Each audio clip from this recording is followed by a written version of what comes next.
Good morning, y'all. It's your boy, Jerry Mouse, with another episode of Human Imagination. So, today I'm actually making this video for a friend who I'm actually going to send this video to, but I figured that, you know what? I might as well put this out there on the internet for everybody to see. I mean, it's information that I would want my own kids to partake when they're old enough to understand what I'm about to say here. But I really want to point out to you guys that imagination creates reality, as Neville Goddard once taught back in the day. And the reason why I want to put this out there is because my buddy, who used to actually live here on the farm that I now live on, he's off doing his own thing on the other side of the island, and he was just letting me know, man, he was going through some hard times, and which is which happens to fit folks sometimes. But he knows the law. I taught him the law, and he's actually put it to the test. He manifested his significant other. He manifested his current job, and not only did he manifest his current job, he manifested his current job and then the promotion within 3 weeks of getting the job, and some other pretty amazing things. But it seems to be that there are other things that are going on in his life that aren't showing up the way he would like them to, or are taking too long. And I want to address that. DA, I don't want to say his name. I don't want to put it out there on the internet like that. But DA, bro, you already are the man that you want to be. And it's your refusal to believe it that makes it so.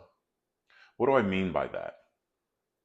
What I mean is, despite the circumstances and the obstacles that seem to be showing up in your life, you need to be going within and recognizing that no, I am not what the 3D world is showing me. I am who I say I am.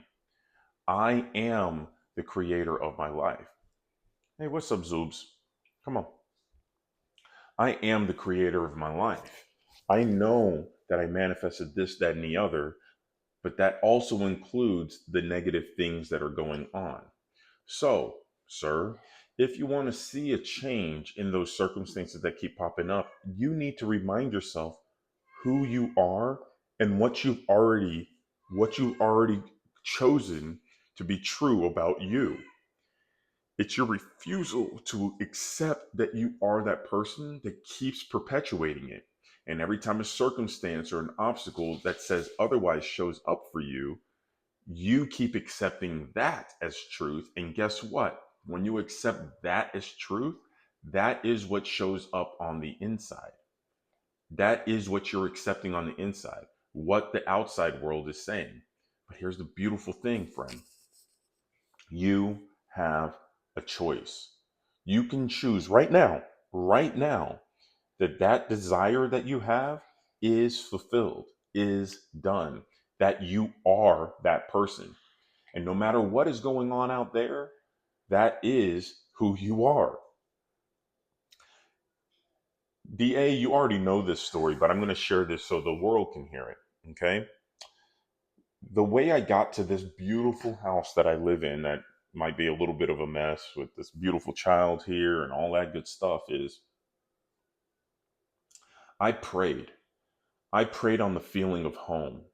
And then I got a vision of my oldest son. I didn't have the other two, but I had a vision of my oldest son playing on some rocks, and I could feel tropical wind on my face. And I could see the silhouette of my knees, and I just knew I was home. And as soon as I got that vision, I stopped the prayer because I knew it was done. I didn't need to ask anymore. I knew it was done. And then a month later, I wake up in the middle of the night thinking that I live in Hawaii. I wake up in the middle of the night thinking that I live in Hawaii. I didn't live in Hawaii. I lived in cold ass Chicago, right? But whatever, shook it off, grabbed my phone to see what time it was, 3:30 in the morning, and there it was. One-way tickets to Honolulu for $99, which is absolutely ridiculous. This was back in 21. And I picked up my phone, went to the living room, and sat there, and all the doubts, all the worries, all the frustrations literally came to surface as I was scrolling through the app to buy 3 one-way tickets to Honolulu in 6 weeks. I didn't know anything about Hawaii at the time. I didn't know anybody there. I didn't know what any prospects, nothing. I didn't know anything, but I bought the tickets anyways. Later that day, I told my wife we're moving in 6 weeks. And in those 6 weeks, everything was thrown at me. All the stones of doubt, all the stones of frustration, all the stones of other people saying, "What are y'all doing? You're crazy," and this and the other. Meanwhile, even as that was going on, there was positive things that were happening. There were great things that were happening. There were people who were supportive just as much as there were people who weren't. But none of it, the positive or the negative stuff that was going on the outside, mattered.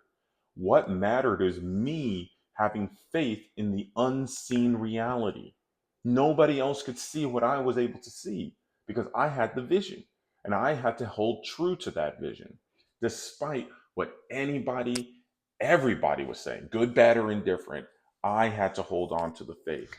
And as Neville Goddard defines faith, faith is loyalty to the unseen reality.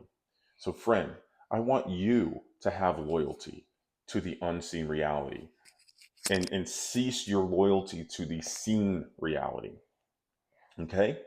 So, that's it. That's all. You guys are wonderful. Peace and hair grease.